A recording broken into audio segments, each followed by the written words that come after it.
Hello, and welcome to Christmas Comment Response, Part 3. And we just about made it to Patron 68, I think. And there is this question, which comes from Nathan Ocon, which I saved. And basically what I'm going to do is I'm going to slowly work through the Christmas videos as sort of bonus comment response videos that will get chucked in when I have time, basically, between writing, because there are just so many of them, and of course I wasn't doing comment response as I went, so yeah. That was a bit stupid, Alex. It was. And if you're thinking the hat's also stupid today, then I should tell you this quite honestly. It is a dare. And as long as I wear it for the whole of this video, I win that dare. So I think I pull it off, okay? I think the whole beanie sort of thing goes with the sort of nautical atmosphere of this video, of the sort of channel anyway, and I think I pull it off. Or alternatively, I look like I've lost my eyebrows. It depends on your perspective, honestly. Actually, there they are. They're back. They're gone. They're back. Alright, so, Nathan Ocon. The main things about the 5-inch 38 AA system was the immense rate of fire per gun, up to 20 to 54 to 40 55 pound nose-fused AA common shells per minute, and particularly the Mark 37 fire control system, with both an advanced calculated lead angle, time fuse setting, or a system, and greatly super-enhanced VT fuses much later, and its much superior 2-speed AAC-controlled synchro, 2 rotating magnets with a mixed rotation angles being the values that are used for any information, data and transmission system that allowed instantaneous, reliable, accurate and precise transmission of information between sensors, calculators, weapons. The DC-controlled step-by-step system used by British warships, including hacks, could not cut it in AA use.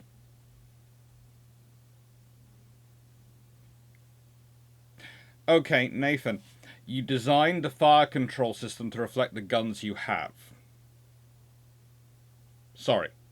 There is no point having a fire control system such as you have just allocated for the Mark 37. Besides, actually the British do have various fire control systems which are pretty darn good. There's the fuse keeping clock, which is used on the tribals. There's all sorts of different systems going around, which could have actually provided similar levels of data if they needed to, if they'd been modified to, because if the guns had been available to do that sort of thing. The guns were not of that level, so they hadn't designed them to provide that level of information. As you go through the war and the guns improve, they do provide systems which do have that level of data. This is going to sound strange, but this comes back to the engineering a lot. There is sometimes this idea that goes around that some things are uniquely advanced. No, the British and the Americans are broadly speaking on a similar level of advancement in terms of their technological capability in the 1930s and 1940s. They really are. However, the difference is the orientation and where you're putting in that spending. And you're putting in that spending reflects your emphasis and your beliefs in terms of your gun systems and what gun systems you have available. So, Andrew Reynolds then points out, this discussion wasn't meant to compare any of the British guns with the 5-inch 38. The point was that if the RN had a standard mid-caliber AA gun and mounted in the service, they'd be in a far better position than they historically had. The 4.7-inch 45 gun itself would have likely performed roughly similar to the 5-inch 38, even if the control and targeting systems delivered a somewhat inferior performance. At some point, having a functioning heavy AA mount is good enough to make a difference. Yes, but also, the fire control systems are designed to get the best out of the guns they have. Think about that. The fire control systems are designed to get the best out of the guns they have. One of the problems the British have later on in the war is their systems which are supposed to be producing similar systems to the Mark 37. They just don't have they are such high-tech systems vis-a-vis skill requirement. You don't have really enough of a skilled pool of people to produce them, produce all the other radar systems, etc. that Britain is having to produce. And you don't have the ability to set up the large-scale factories, especially during the Blitz, etc., where the Germans are to keep targeting British factories. This does have an effect on your ability to produce high-tech gear and high-tech equipment. But even the Americans, who don't have the Blitz and have a larger pool of people to call from, still have trouble with getting Mark 37 production out. And in fact, one of the things that's noticeable in history is, of course, they promise it to the British for various ships, Vanguard, for the battle class destroyers, all these things. And those vessels are delayed because the Americans can't get enough Mark 37s out to service both their needs and their promises to their allies. So these things are not easy to produce in quantity, even when you do not have the stresses of being bombed. And this then leads to certain appreciation of some people that, oh, the British couldn't produce an equivalent to the Mark 37. They did have systems equivalent to it. I would say especially the fuse-keeping clock, and that system is very much a very capable system for targeting and providing targeting information. It provides it in a different way than the Mark 37 fire control system, but it still provides very accurate information.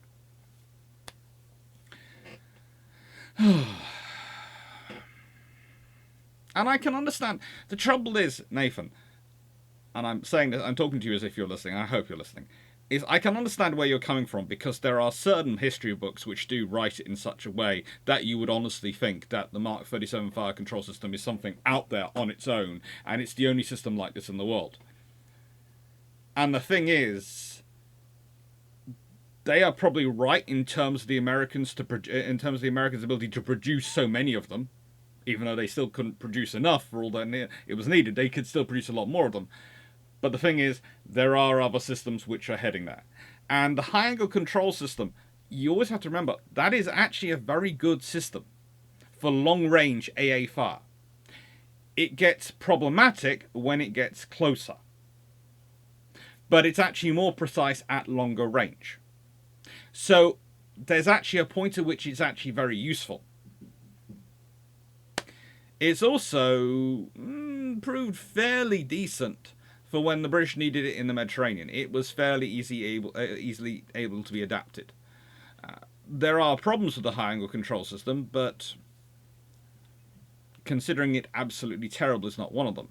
The biggest problem with it is the guns it's actually controlling, and their limitations, and the fact it's designed to make the best of those guns with those limitations, rather than it actually being being orientated around better guns. If it had been linked up to guns with longer range fire and high angles of fire, and had been designed and orientated around them, you would have probably seen a very different performance, and people will be talking about the hacks in a very different way.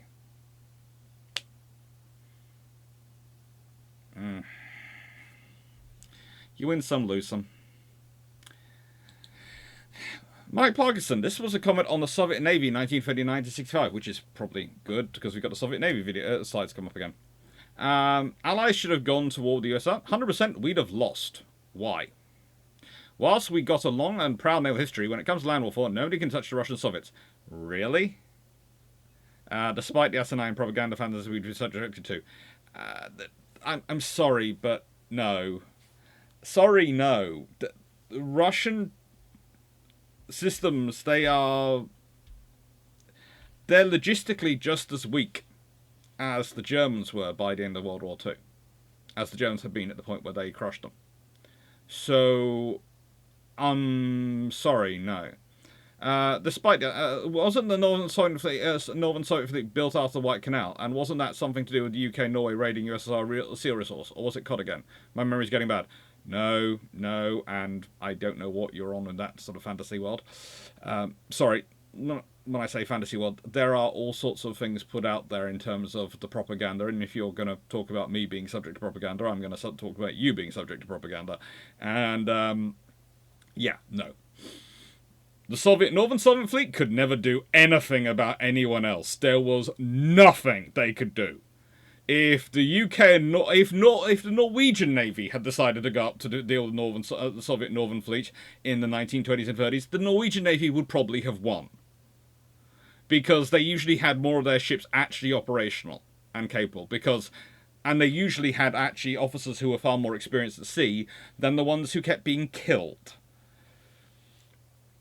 My memory's getting bad. I highly recommend you discuss your beliefs about the Soviet Navy with Mr. Andrei Martinov. He's enthusiastic, but his marine mechanical knowledge is 100% legit and was an actual Soviet Navy also. Oh, I've worked and talked with a lot of them. A lot of what we've been taught is utter nonsense. Hence, I trust no one. I know I'm biased for EDRN and find it difficult to not be, alas. Look, I've talked with a lot of Soviet engineers over my time. Some who are still in the West, some who have gone back to Russia. And yeah.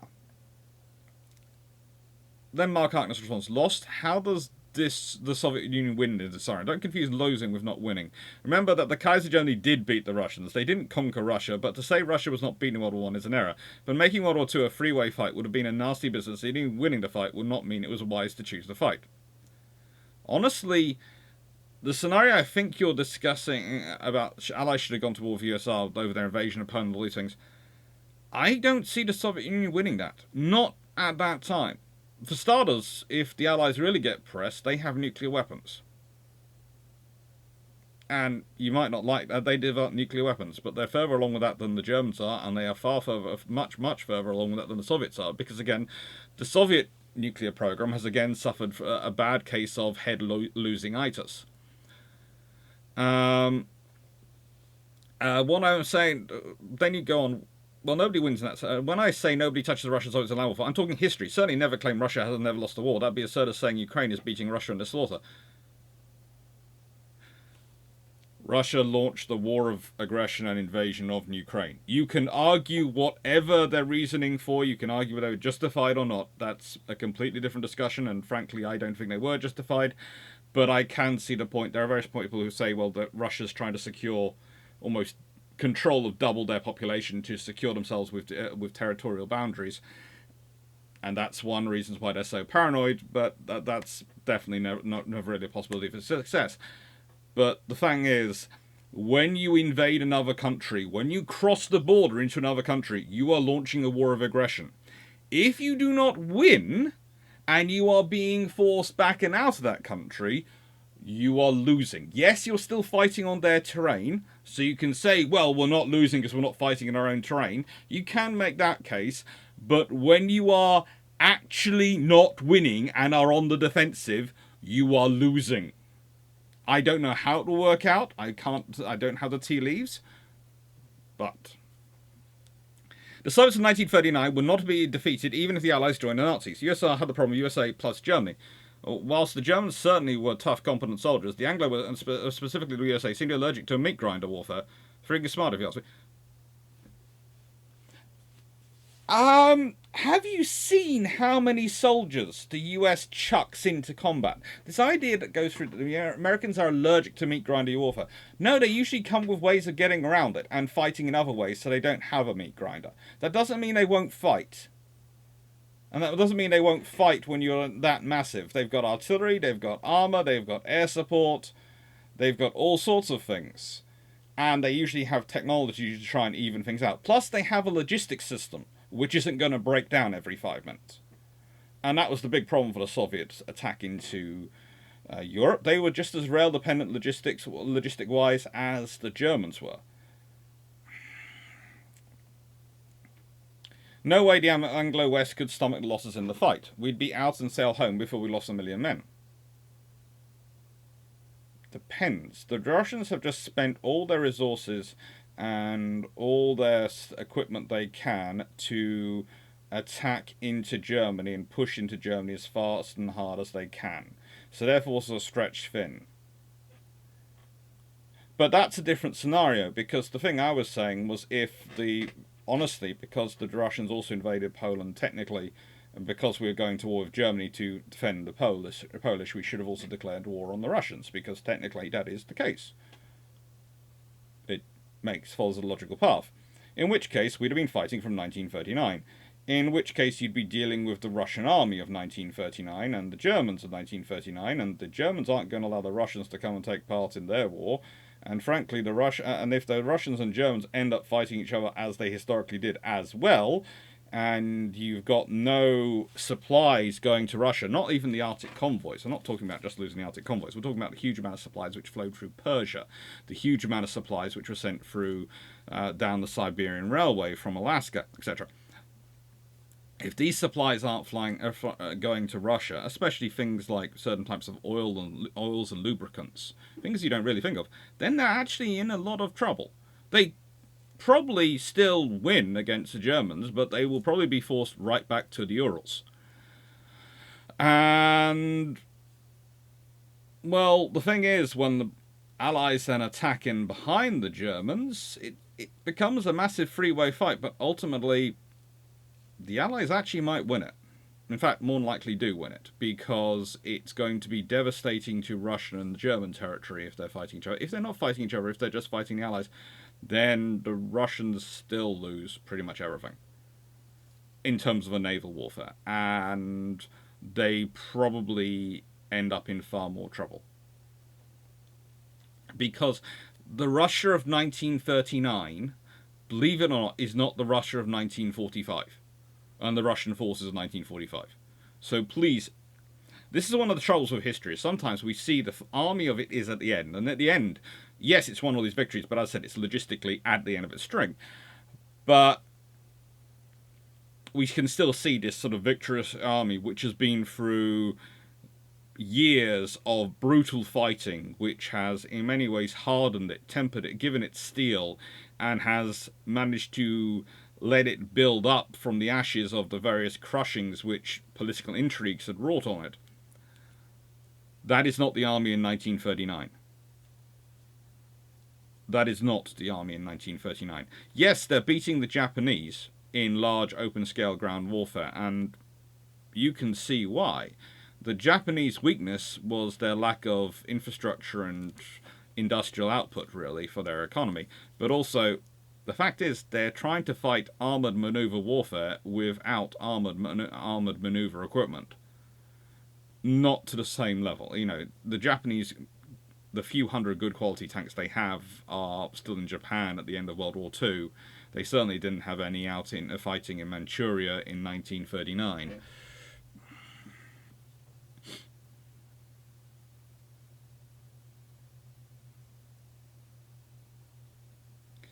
Look at the lengths the USA went to avoid fighting women and children and old people to invade the home islands, i.e. you're dropping nuclear weapons. It was more than just women and children. And yes, they didn't want to do it if they could avoid it, but there again, that should tell you that maybe they hate to fight the Soviets in a different way. In the nicest way, the Soviets don't have nuclear weapons for years. If the Allies develop nuclear weapons and are still at war with them, if they drop them on Japan, then they end up dropping them on other places. Before they realise that, frankly, it's a very bad thing to do so. But at that time, it might be seen justifiable. It's not a nice scenario. Please note, I'm not encouraging it, but I also don't think that the Soviets have much of a chance in it. They have some chance, and I don't see them getting entirely annihilated, but I do see, to an extent, probably a World War I style victory over Soviet Union, over Russia, Soviet Union, rather than a conquest of the Soviet Union going on.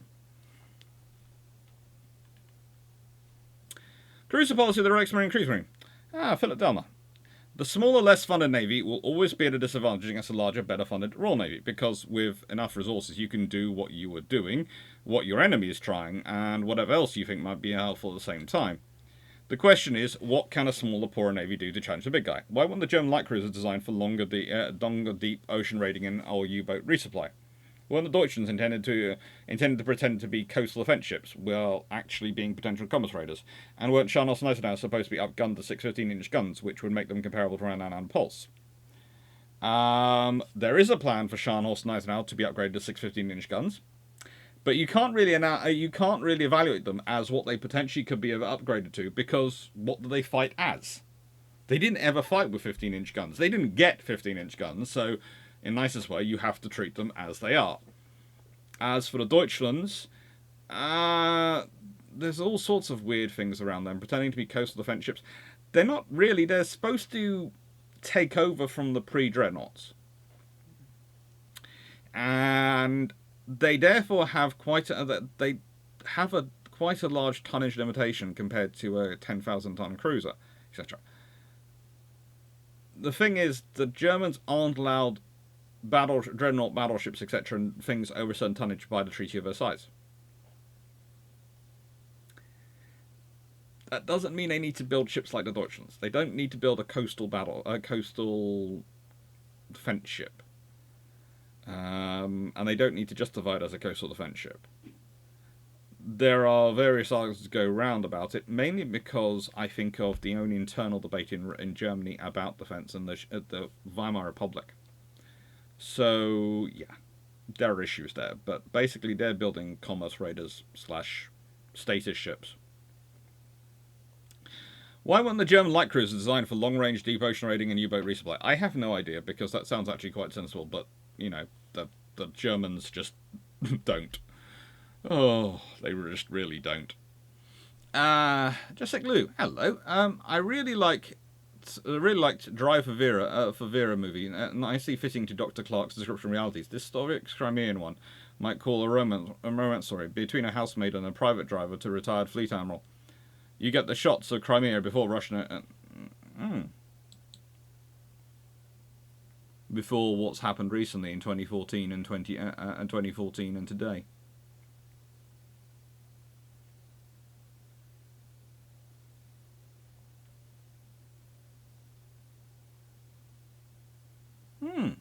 It sounds an interesting movie.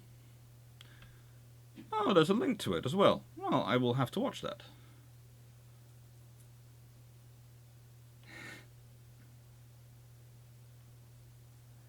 Thank you, Mankean one. Jeffrey Baker. Dr. Clarke, please never ever try to figure out the mysteries of the American Civil War when it comes to things like a Major General commanding a division when the adjacent corps is being commanded by a Brigadier General. That way lies madness. Look, this was from the Sherman's March to the Sea video, and you commented on December last year, and I agree. It does lie madness, but it's fun, and I will be doing some more stuff probably about the American Civil War during this year, because I like to go into the American Civil War. There are a few wars which I have to say there are very few wars I actually, well, I always enjoy teaching, but there are very few wars I look forward to teaching in terms of land warfare when I do teach land warfare. But the American Civil War is one of them because I like the challenge of trying to figure out the command structures because they honestly don't make sense.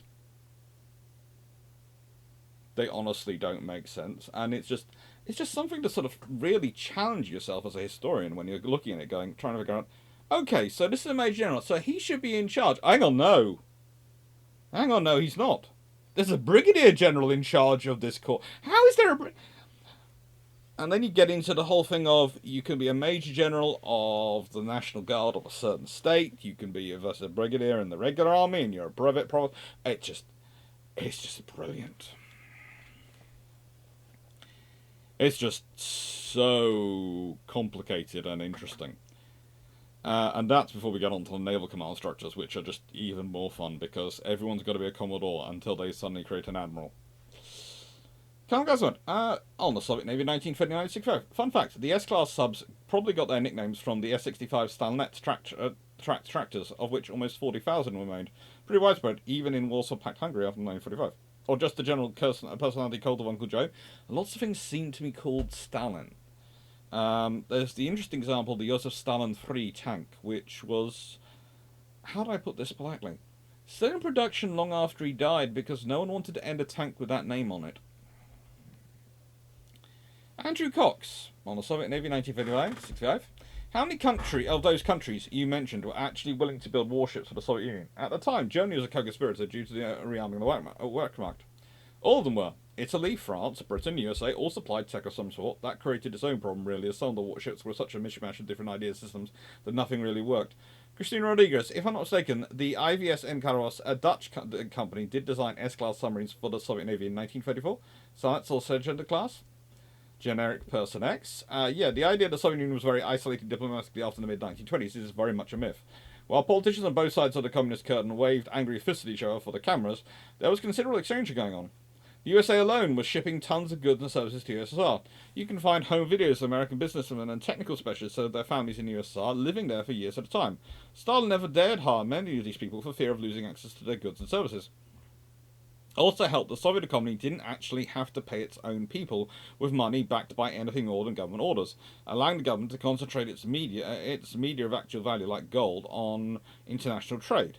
If you were on an American company in the 1930s struggling under the Great Depression, Stalin's trade minister coming around sometimes with literal sack of gold was a welcome sight. Despite the whole capitalist versus communist things, the communist gold was pure, and that was all that mattered. As Nick Horden then responds, the more important question is, especially after Hitler takes over, who is fine with getting resources instead of money?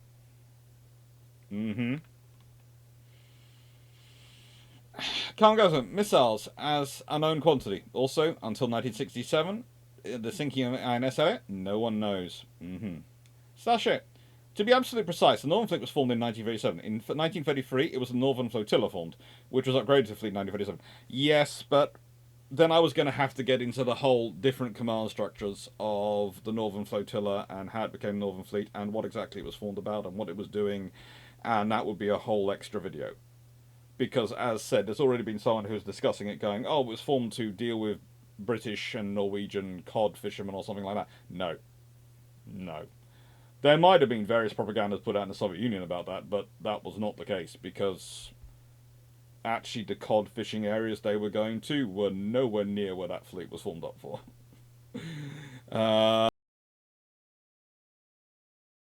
Coastline and they have no ships on it. It does actually coincide. I think there was a visit by a British warship to a Soviet port, and the Soviets realised they had no warship in that region, and there was a British warship coming to visit. On a diplomatic visit. I think it was going into Archangel. Or was it?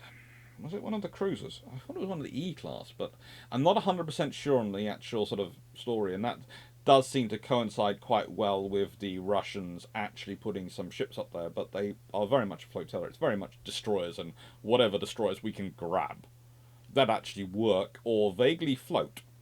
Please note the emphasis on the vaguely float. Vaguely float.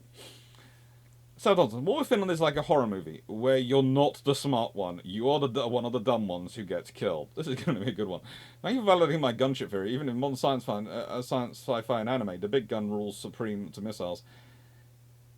To an extent. But, yeah, as I said, War with Finland is not good. And that is another thing that goes into my thinking when I talk about what happens it would have happened in the 1939 scenario. And it's one of the interesting things. I think if Britain had declared war on Russia as well as Germany over Poland, I think Finland would have gone with Britain. They would have allied with Britain. And I think Sweden would have gone with them as well. Which might mean Norway goes the whole way and means that Norway is armed and prepared, so the Norwegian invasion might not take.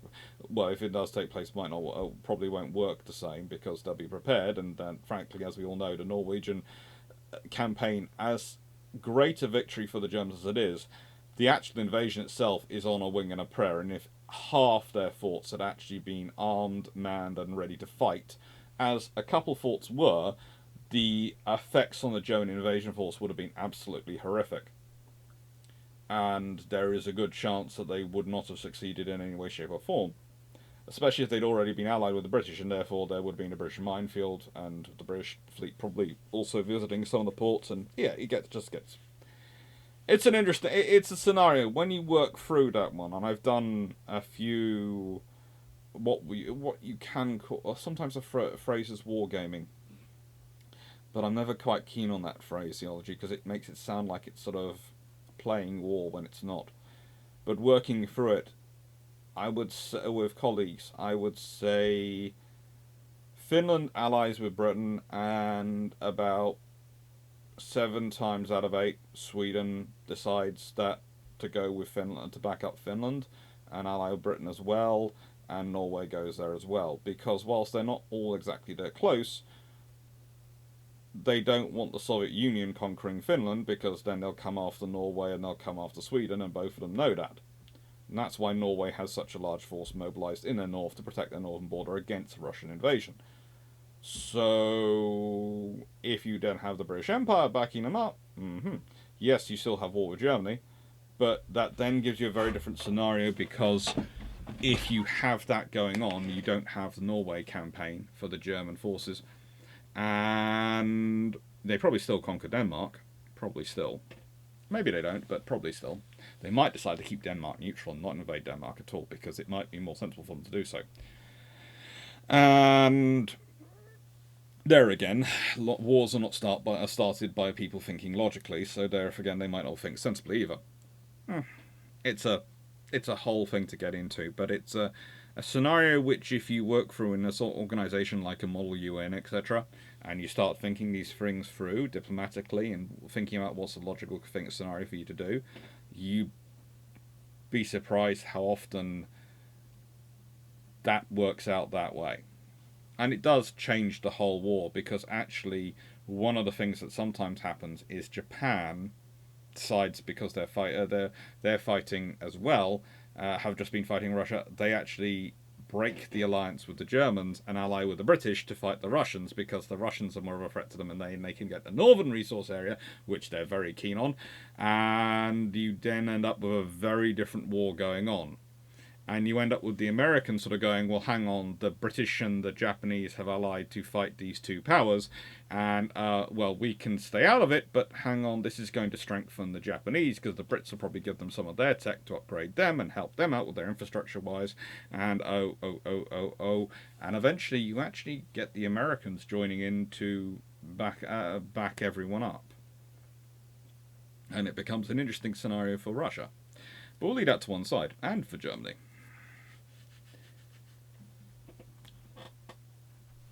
And it's the even more interesting thing is Italy, because depending on how quickly Japan changes sides and the whole scenario develops, Italy either stays neutral, can go one of three ways. They can stay neutral, they can end up joining the Allies, or they can join Germany.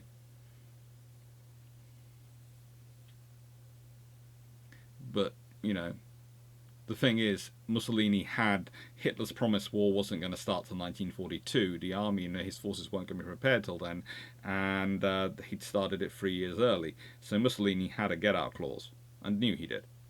It just gets into a whole interesting discussion. The thing about it, though, I often say is I don't like to consider it a realistic scenario, because you are so away, you move so many different points of things away from reality, so many decisions away from what I would call a justifiable what-if scenario to a learning experience what-if scenario. You are into, not I would say fantasy, but definitely educated guessing and logical progression scenario. Essing, what to do with John Barth and Vanguard? Both would lose most secondaries to AA and anti-ship missile launchers, ARF turrets lost to helicopter facilities, and upgrades to all electronics. A Soviet missile battleship class might lead to NATO nations pooling resources for missile battleships or swarms of missile cruisers. I don't think they necessarily pool resources for actual missile battleships between them, but I think they might produce a joint class, do the design and development work between them. So they produce a standardized gun and a standardized thing across all of them. So probably it would be I would say this probably the Anglo-American technology would take the lead in it, because France, they might want to build, they probably will want to build some, but probably it's going to be the Anglo-British alliance, Anglo-American alliance, sort of going, yeah, this is the basis of the ship. This is what we're going to build. This is what its guns are going to be. My theory is they probably standardize on the 16-inch gun, but that would depend on how big a guns the Soviets built. If the Soviets have gone for a bigger gun than the 16-inch, then the Allies will go for a bigger gun than the Soviet one, because of course you do. It's basically the the state version of who's got a bigger bang than the other.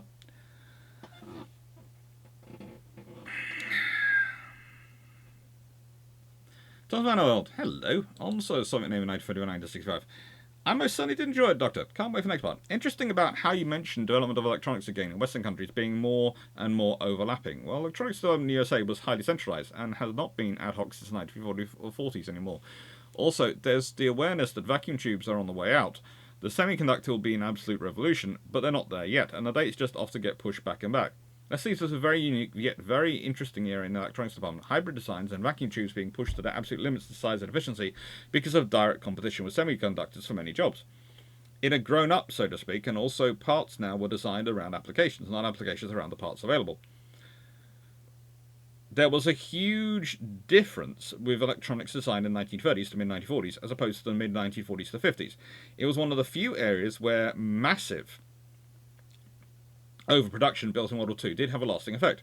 The price of consumer electronics went into freefall post-World War II because of the wartime production centres pumping out the same tubes and components used in civilian designs. A newborn industry grew up, a very fascinating age. Wish I knew some more about the naval applications, since we're drifting off topic. It should be mentioned that the USSR had a big problem with semiconductor development, since they did not go through the German Western Allies' learning curve regarding microwave mixing and diodes, the first mass-produced semiconductors that were available, and this was apparently a handicap they never really got over. They did some magnificent stuff with vacuum tubes, though. Although I think we'd be shocked at the actual cost of competing directly with Western electronics on this smaller industrial basis. There's only so much you can force march in terms of developments, at least on the long run. So it's very impressive that they did what they did with obsolete technology. I admire some of those designers. They knew how to work on a shoestring. And it even brought some highly innovative approaches that the West never had, like the rod tubes, which used a completely new electrode geometry that squashed down power consumption to be on par with semiconductors for some applications. What I never understood was that these technologies were never released on the civilian market. I mean, they could have cut the cost of consumer electronics to the point of being competitive with Western designs, at least temporarily. Wasted talent. They did use these in guided missiles as well, besides fire control computers and all that. Of course, there's also only so much you can do on a shoestring, and it didn't have to end like this, but political decisions decided to end like this. Sad, but still interesting. Always. Anyways, thanks for the lecture, and can't wait for the next one. Okay, the answer is it's a command economy. And the problem with a command economy is you depend on the people at the top thinking about applications. So the trouble is, in America and in the West, you're trying to sell to people. Now, theoretically, the egalitarian communist nation, which, everyone's equal and it's all a lovely harmony, that's the political theory anyway, should value both sides of the equation quite considerably. However, they don't have to compete for market share. You start thinking about these costs and things when you start thinking about who you're selling to. Now, you're not really selling in communist Russia. You are, but you're not. In that the options are decided for you by the government. They are going to be limited, and therefore no one really has the option to choose. And the people who are high enough up to make decisions about what things will get invested in and what things will get allocated resources often have people who do things for them, i.e. servants of various levels.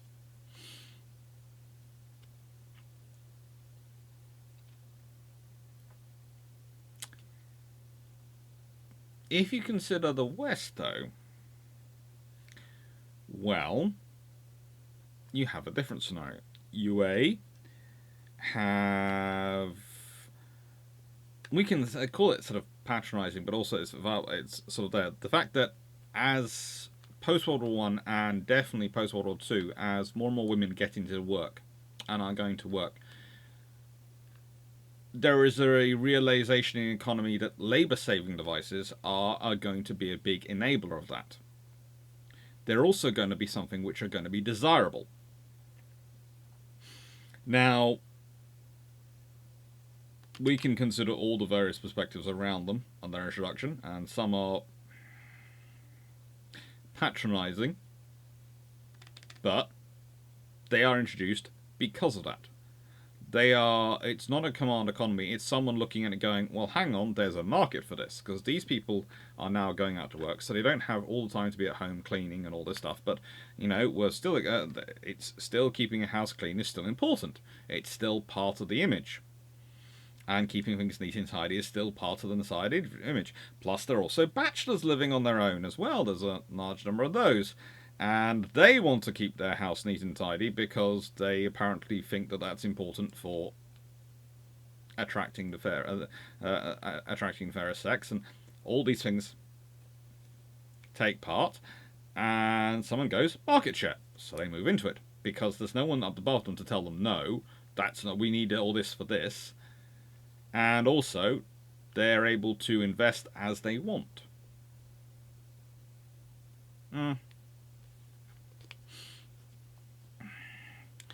Geo Guy, Soviet Navy 1959-1965. I'm thinking that if Soviets did complete any Project 23 battleships, then the Vanguard and King George V class the British kept in reserve in the 50s would not have been adequate. I think that some kind of advanced 1945 plus Lion class would be needed, possibly augmented with missiles.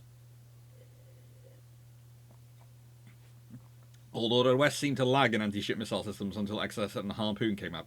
Mostly because the surface-to-air missiles had very good secondary roles as anti-surface missiles. And if they hit you from above, because they would do you would know about it. Vanguard might be able to handle the Project 69 battlecruisers, but there is only one of that. The King George V would be too slow. Just finished Chris Beggar's book on battleships 1945 to present. The British seemed to think that a large missile capital ship would eventually materialise and retain some battleships to be used for that in the transition role before giving up on the idea and scrapping them. They did. And if the Soviets had produced them, they would have done so.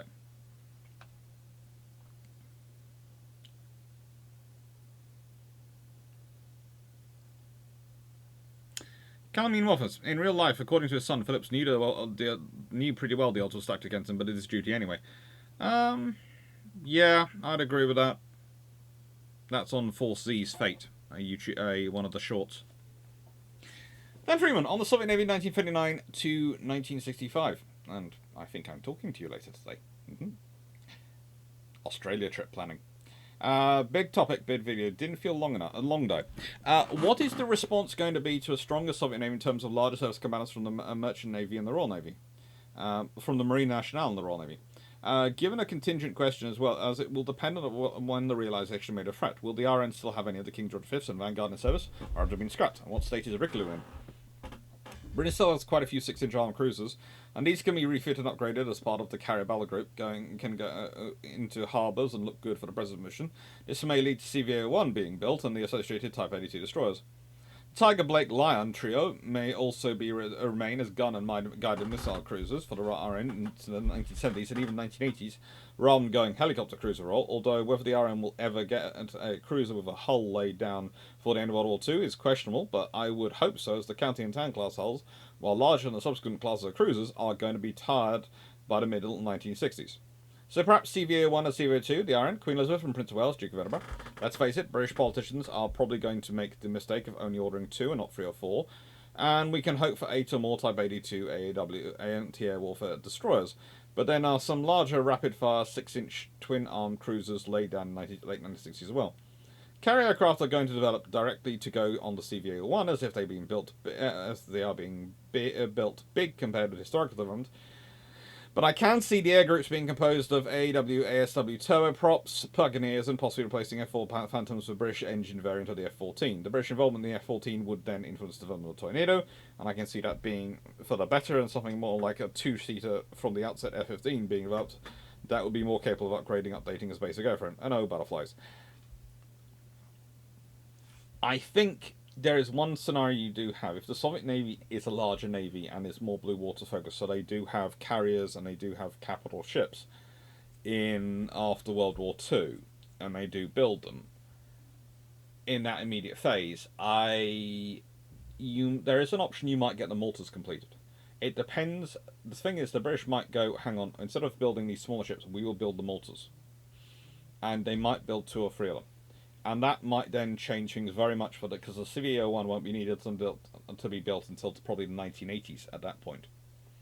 And that's going to depend on the Soviet Navy at that point. But the CVA-1 would have then been built in the CVA-1 or that equivalent would have been the 1980s, maybe probably mid to late 1980s. Probably going into service just before the end of the Cold War, if that still occurred as it did historically. We'd probably have had 3 to 4 of those in service as well, and everything would have been built around the 4 task groups. And the reason I say built around 4 task groups is because that is what the British would build on. The British would guarantee 4 task groups. because that was what they initially were guaranteeing to NATO. So if the Soviets had kept a naval force equivalent to require that just fine, and the British would have kept with the 4 task groups, and that would mean the British force would have been 4 carrier battle groups. That is what we justify. We have 4 carriers, we have the appropriate vessels to go around them. So you would probably, to think about that, you would probably be talking about, yes, the 8 Type 82s, but probably also a further 8 Type 42s or 12 Type 42s. To provide your air defense force, and then the Leanders would eventually be replaced by Type 22s and Type 23s. It's an interesting scenario. But the CVA-01 would come later and be bigger. Because it would be a replacement for the Maltas. Bilbon Z. Now, that's for Force Z, Z's fate. But the trouble is, when I say Force Z, it sounds like Force Zod. And I don't like that. So I go Force Z. Force Z. But I do admit that sounds rather like Force C. So that's why it should be Force Z. But that sounds like Force Zod. And I don't like that. So, you know.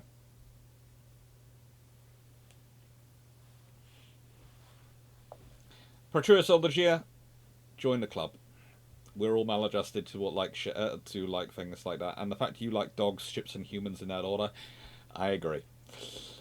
And Dave Nicholson, you say that the bad luck of Prince of Wales hasn't passed on the carrier, but isn't that the one that currently sat in dry dock at Rosyth after a prop shaft went boom off the Isle of Wight? I said fingers crossed it hasn't, and touched wood, my desk and my head again.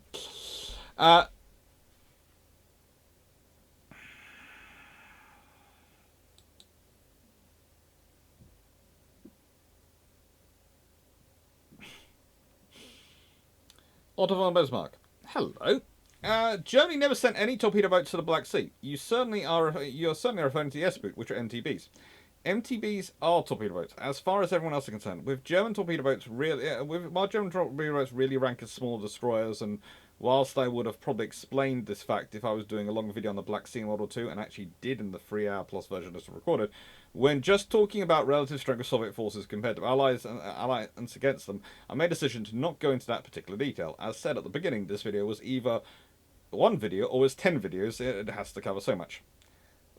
Thanks for answering. I fully understand why you shortened that part, although I wouldn't mind you doing 10 videos on the subject. Torpedo boats are MTBs, it didn't change anything in the bigger picture.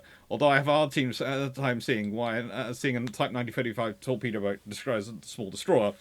Wouldn't mind you doing another 10 videos about S-boats, MTBs, MGBs, R-boats, armed trawlers, little guys never get attention. By the way, I really like the channel. I'm trying to catch you up on your past work. I definitely purchased your book for S-boats. You think good? Promise from Germany. Well, I'm glad you enjoyed it. I hope you enjoyed the book. What I would say is I am going to do stuff about the small boats as well this year. I'm going to try and get some stuff about small boats again, because I was looking through the videos, and I did all these videos on small boats in the past, and then for some reason I haven't gone back to them, and that's annoying me. I've got to do them. I've got to include them in this video. Which is I've got the Year of Technology for the recorded Tuesday long patrols, so that's the thing with that. We've got 2 patron videos roughly a month. We've got every month, which has a 5th week in it, the 5th Thursday, gets a suggested video topic which I take from the comments, i.e. people's commenting and suggesting video topics they like. And you get, of course, 2 chosen by me. And, yeah, some of those are going to be about small boat wars this year, because I haven't done them. And I've got the tech working better now. Not as good as I'd like it working, and there are things I would like to do with the tech, but I've got it working better. Demolocus, the lack of 4.7-inch dual-purpose guns, I wonder which video this one is, developed by the Iron Middle War years is especially staggering when you remember that they already had 4.7-inch 40 high-angle guns, the ones installed on Nelson's Courageous and Albatross. Exactly! They're not that high-angle, but there is literally so much sitting there they could do with them. So much. Ed Stevens, also on the 4.7 inch. I'm going to disagree about not needing 4.5 inch ammunition in production. As guns are removed from ships, they'll be used to equip minesweepers, gunboats, merchant vessels, shore defences, training ships, etc. They won't need as much, but some production, but not having ammo for existing usable guns will be an own goal. Like Liberty or Park ships, with those surplus 4 inch and 76mm guns, would increase the danger Condor crews face. Well, you wouldn't have the 4.5 inch because it wouldn't have been developed. And yes, there are such large quantities of shells storage that if they are restricted to things like Liberty or Park ships, then they probably won't run out. But also, you could fit them with the 4.7 inch gun instead, because both those vessels are designed for the system they're fitted with. That would be relatively easy. But I do agree that it's taking logistics to the extreme. It seems another option for the surplus 4 inch gun is to give them to the army or as AA or modified to fit in tanks. But then getting the army a 4.7 inch AA gun would homogenise the logistics even further. Yes, you can go infinite with the logistics homogenisation. And we can all think about, also, if you'd done this prior to the war and you developed a tracked support vehicle with 4.7 inch gun mounted on it, just imagine what damage that could have done to enemy tanks. Even if it wasn't firing an armor-piercing shell. High explosive 4.7 inch round at most tanks in 1939, 1940. That is not going to be a tank left.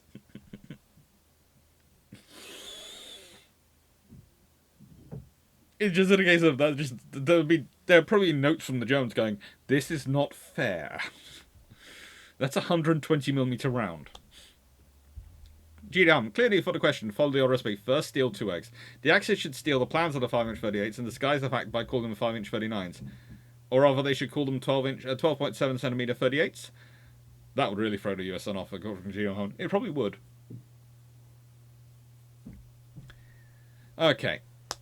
Christopher, for the Germans, the 12.8cm flak 40 makes a solid choice as a universal solution, assuming the naval mount was significantly lighter than the overly complex field mounts.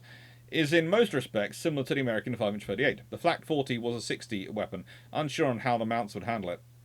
Christopher, didn't notice that, it was quite long. Guess that explains why the field mount was as ridiculously heavy as it was. At Parmentier, response again. If they managed to have a proper mount on ships for the weapon, it would probably have had been one of the best. Similar rate of fire as the 5-inch 38, firing at almost 3,000 FPS? Foot per second. Versus 2,500 to 2,600 on the 38. Barrel life was only 1,500 shells, though. There was also 12.8cm 45 dual-purpose 940, which was planned on some destroyer classes. That. Nick Vorden, there is a 12.7cm 45 SKC-34 that was used on Type 34 destroyers, and the 1936 before they switched to the 150. That's pretty much the gun that could have had a similar impact for Germany if the gun had gotten a high-angle mount. It's a proper dual-purpose mount you're looking for. Not a high-angle, low-angle mount, but a proper dual-purpose mount. That can do the low-angle to the high-angle, and that's a problem, but it's not impossible. It's not impossible. Prime Fox, what have you taken a look at the Bofors 12cm 50 47-inch model 1942 fitted to the Island-class destroyers? The predecessor of the fully automatic Bofors 12cm 50 model on 1950 on the Halland-class destroyers. It looks good. And again, it shows it's possible. It shows it's technologically possible, and they can do it. There are so many reasons of why they could do it. The question becomes more and more, why the frick didn't they? It's the one thing I have. The one problem I have with sort of Henderson on this sort of the thing is this decision that they don't develop this, and it's the one, and it's really not his fault. It's his predecessors and his predecessor's fault as Third Sea Lord that they didn't. And you could argue whether you would have had time to rectify it or not. But I think if he'd honestly started in 1933, they could have had a decent 4.7-inch dual purpose in service, able to do the angles by 1936 in time for the tribals. Matthew Keeling. The 4.7-inch 50 does show that an improved shell for the 4.7-inch 45 would likely look like given its 62-pound projectile. For the Italian Navy, either the 120mm 45 caliber or the 50 caliber would be most likely. Though the 45 is available in 1918, it is a bag charge weapon, and that would need to be changed for the AA aspects of the general purpose role. The 50 fixes this, but has a number of other issues, and that appears to be due to a mounting design. Both need new mounts to stay strictly low-angle tight, none elevated above 45 degrees, and they really should avoid putting the guns too close together like in the actual designs used. The Germans have a good gun, the 12.7cm C-34, that they actually use on destroyers. They're missing a useful dual-purpose mount, and only get around to designing such for a new, very similar gun for destroyer classes that were never built. They should probably have focused on this gun and skipped the long 105cm guns used as air mounts on their capital ships. This would, of course, have obviated any need for the silly 50cm destroyer mount, and 50cm secondary mounts for the capital ships are rendered unnecessary as this is a dual-purpose weapon. For the Japanese, they have the 12cm 45 caliber 10th year type, which, if mounted in a mount similar in design to the 12.7cm Type 89, would give them a true dual-purpose ability pre-war. This is the advantage of the gun already being in service, so the development of Type 89 for fleet service and the resultant supply change would be completely unnecessary. It all makes sense. And it's one of those interesting points of history that people don't. And it's a case of, again, it's one of those things like someone was asking a question the other day about folded propellers on here. And why didn't they just fold up the propellers? Why did they hold the entire shaft and propeller into the ship? And you sit there and go, well, they hadn't developed at the time because they hadn't thought about it. And to an extent, the reason is because there's not enough institutional memory, but also not enough cultural knowledge in terms of wider culture to provide this level of understanding that there's enough people thinking about it to come up with that solution. And that's the problem. It's not enough people to think about a solution. Spencer Jones. Knock-on effects of less destroyers being lost or heavily damaged will have huge effects on the Battle Atlantic, not to mention anything else mentioned in this video. Not really, because destroyers used in Battle Atlantic were mainly V&W type vessels of World War I era. They were modernised to support the corvettes and trawlers providing the bulk of the escort forces. Destroyers lost air attack in Norway Mediterranean were the post-1930 vessels. Hunt-class escort destroyers might well have benefited from the anti-surface capability of the 4.7-inch would have given them, but honestly that's mainly going to be a factor in the coastal convoys versus Chanel boots or torpedo boats, while the Type 39 were more like small destroyers, really. It's interesting to think about all the options. Senator Jones, more so thinking of all the V&W lost or badly damaged to air attacks in the first 2 years of war, plus having more of the pre-war DD crews surviving and so being able to pass on skills in anti-submarine warfare and getting ships in general spun up from commissioning to combat effective. True, and the dual-purpose 4.7-inch fitted more widely on all these ships would probably have an impact. And again, there's a certain class of very, very fast mine-laying cruiser which, if they'd been fitted with dual-purpose 4.7-inch, would probably have been brutal assassins of various navies' fleets. Oh, that's just not good. I don't know why I'm laughing, but I'm just thinking about this poor torpedo boat going on, we're going 35 knots, no one can catch us, and then a 40-knot cruiser coming up beside them going, hello, we see you. We don't see you anymore. And then sending a message back to destroyers coming behind. Pick up the crews. They're in the water.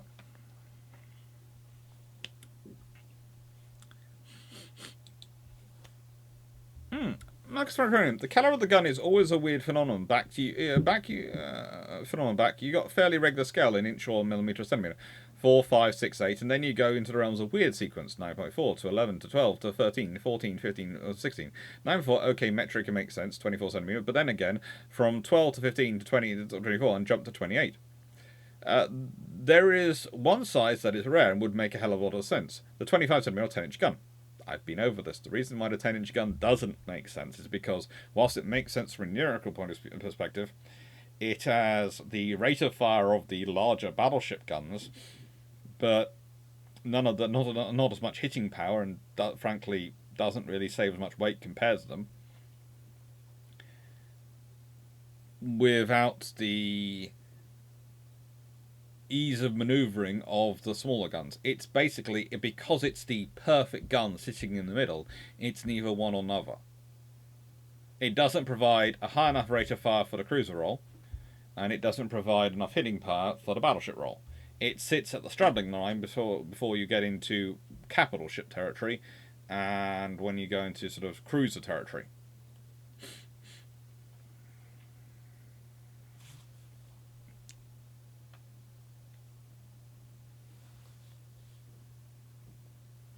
And there's a whole long conversation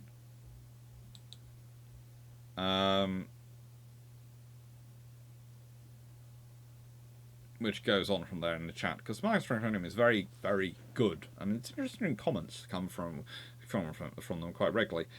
But yeah, that's the trouble with the 10-inch gun. Broadly speaking, the trouble with the 10-inch gun and the whole discussion we had is that it looks perfect on paper as this great gun that you can put, and it will be this and this to all things, but it's not, because it's not enough hitting power for the capital ships and the battleships, and by the time you got onto 16-inch ships, it's not even enough hitting power for the cruisers. And remember, one of the conversations I've often had about the Royal Navy if they built a supercruiser in the 1930s, in sort of the late 1930s, if the Alaskas and the Japanese vessels had appeared quite quickly on the scene, and let's say the 12-inch guns had appeared in service, I think the Royal Navy turns around and responds is probably going to be a 14-inch gunship, because they got the 14-inch in production.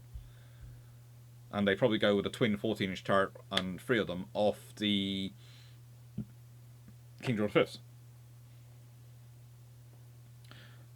Which is going to cause even more fun. If your battleships are carrying 10 14-inch guns and your cruisers are carrying 6, your battleships are going to look even wussier. We're going to leave that to one side. Please note, this is coming from someone who actually defends the logic, because if the battleships had actually had those 3 or even 4 quadruple turrets, so they'd had 12 or 16 14-inch guns, well, then they make sense. That's the thing, is that the King George ships make sense in terms of volume of fire, and that's their whole argument to a 16-inch gun. But we can put up so many 14-inch shells that, frankly, you're going to be dealing with a machine gun battleship. The moment you lose the 3rd quadruple turret, let alone the 4th, things start to look more dicey, because 10 14-inch guns do not outmatch 9 16-inch guns. They don't. 12 sort of equal it. 16 would overwhelm it. Sheer volume of fire, sheer number of shells coming out, and that's the whole thing.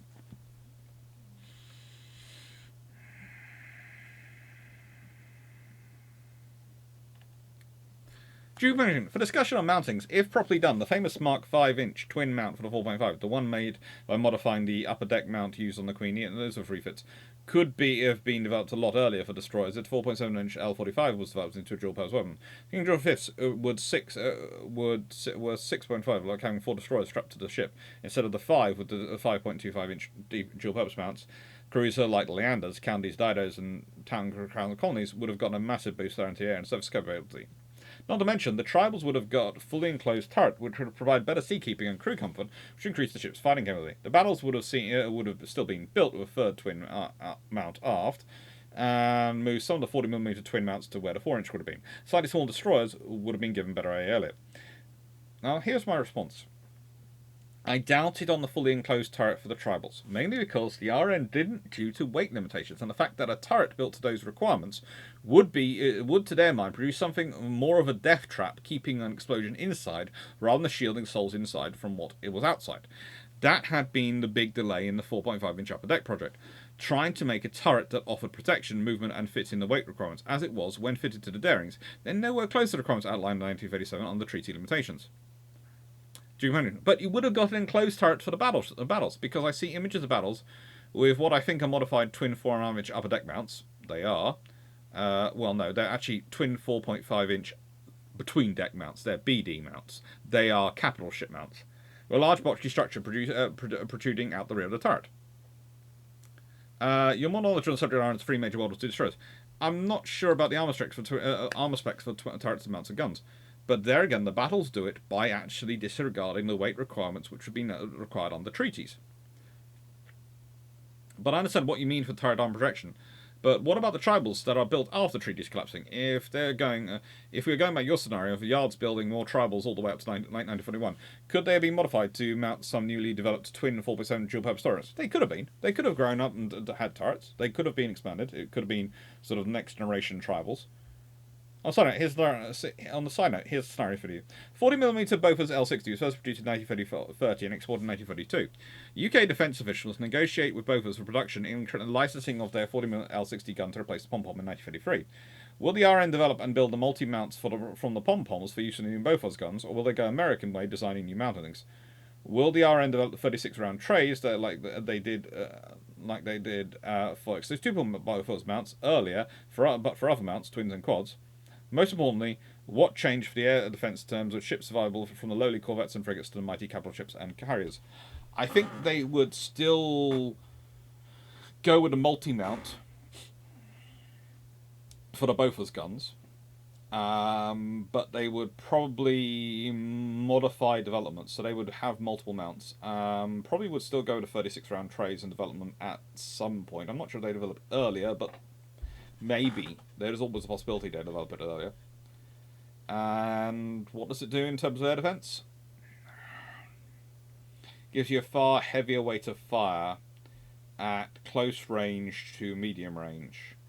So, and given their high angle of fire, if you can put enough of them and their range on there, then they might well have an impact on operations in the Mediterranean. I can't see they can have much of a change in Norway, but in the Mediterranean, the sheer volume of fire you could put up once you start fitting that many instead of pom-poms could have a big impact. But the pom-pom is not a bad gun, so you have to remember the pom-pom has slightly less range, but a higher, broadly speaking, a higher rate of fire. Broadly speaking.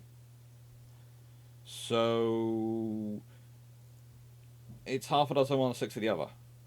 One can start engaging enemy at slightly further range. One can really pump out the shells. There again, there's always the possibility that Britain goes for a dual-purpose mixed mount, using trying to develop some sort of common ammunition for them. Had the best of both worlds. Alright then. Glenn McClively. Building a navy. This is on cruiser policy, the Cruise Marine, Iraq's Marine Cruise Marine. Building a navy. Deciding to build professional, high-speed, long-range, 9-gun super heavy cruisers for the battlecruiser role. But honest Britain, these aren't battlecruisers, not battleships. They don't even have the 12-inch guns of your HMS Dreadnought. They have to protect trade. Believe us. I mean, it takes one battleship in a convoy to make them worthless.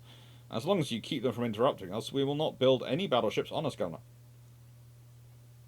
We might make some sort of escort carriers to scout and offer cover to our super heavy cruiser patrols to find raiders on us. We also tool up a shipyard to print 4 ships at once and prepare for our first round of battleships for when the British step over the line or the French break the rules we promise to follow for the sake of peace in Europe. Honestly, that would have been quite scary and would have led to the British probably building equivalent supercruisers. So again, but yeah, you've got 9 11-inch guns, we've got 6 14-inch guns. Who's going to win that fight? Or the British go for 12 9.2-inch guns. Yeah. Alexander Markham. The British could have gone away with 2 classes of destroyer from 1935 onwards if a dual-purpose 4.7-inch gets first a tribal and second the Hunt. One is a fleet destroyer, the other is a tribal. Yeah. I can see that argument.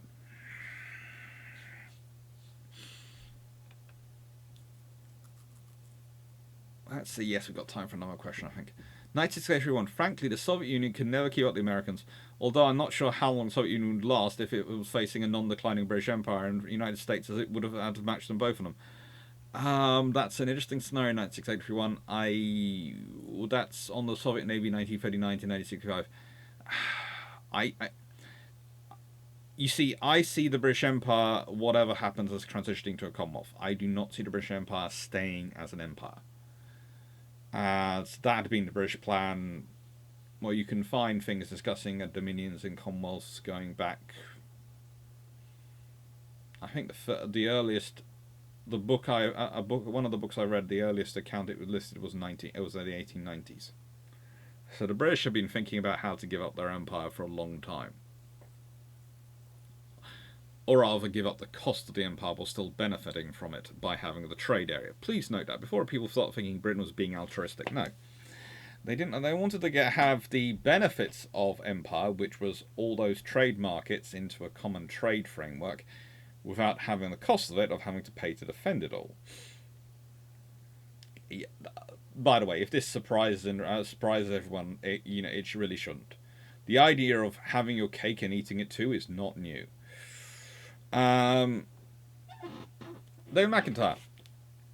What if the Royal Navy went? This is on the 4.7 inch. What if the Royal Navy went 4.7 rather than 4.5 inch for the dual purpose? When talking of using 4.7 inch rather than 4.5, we have to consider shell weights for the early. The early 4.7 inch had a 50-pound shell, while the 4.5 was a 55-pound shell. The US 5-inch 38 used a 55-pound shell.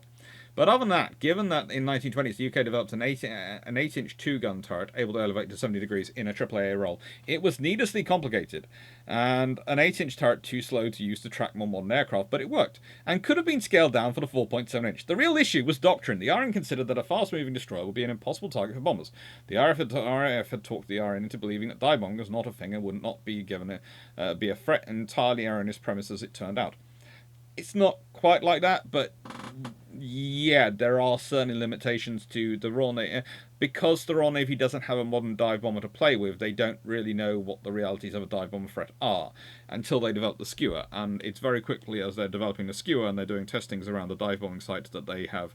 Vickers, which has had no money from the Air Ministry at all, suddenly produces, when the Royal Navy is specifying for the skewer, a dive bombing site. I don't know where it comes from or who funded its development. It's amazing.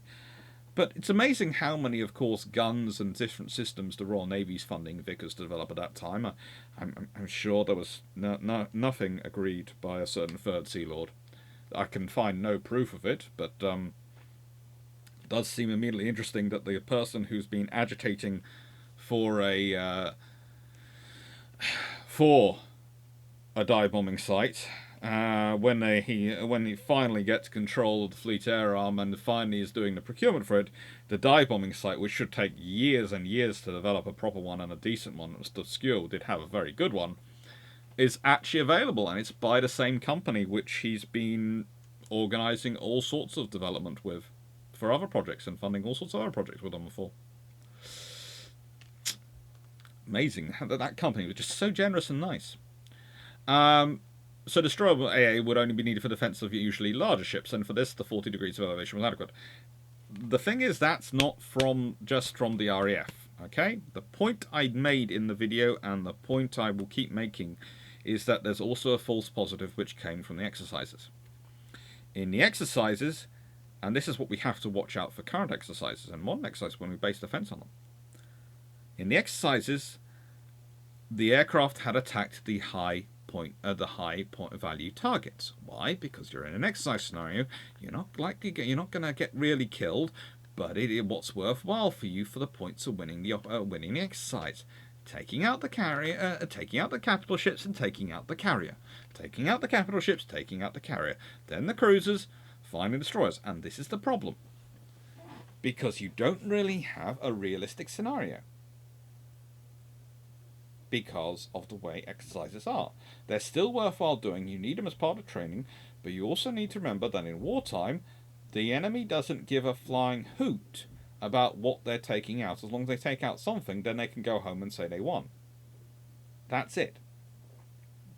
In exercises, you care about the point value of what you've taken out. In a war scenario, you take it out, whatever it is.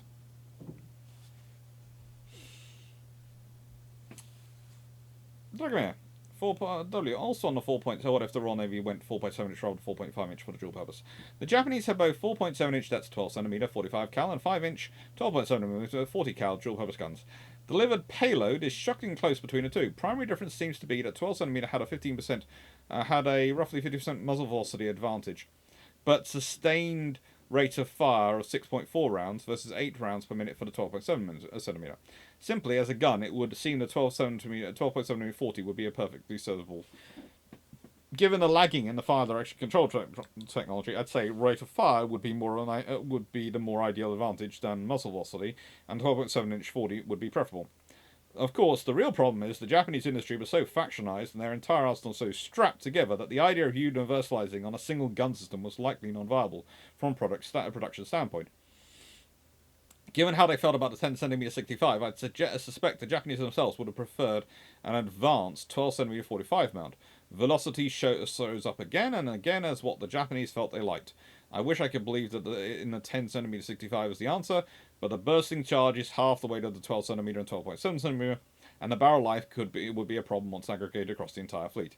In theory, you could keep a sustained rate of fire 15 rounds a minute with 10cm 65s, so in theory you're throwing just as much explosives out in smaller packages, but would the smaller booms scare breakup formations formations less? That is the question. I honestly don't think a pilot, when an explosion's going off near enough to them that they feel it, is going to wonder whether it's a 10cm or a 12.7cm that's fraying their nerves. But,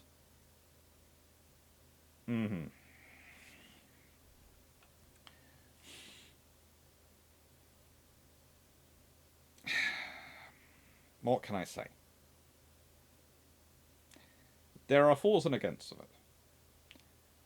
I think just standardizing, and I think if the Japanese had managed to standardize properly to make the most efficient use of the industry, they might have stood a better chance.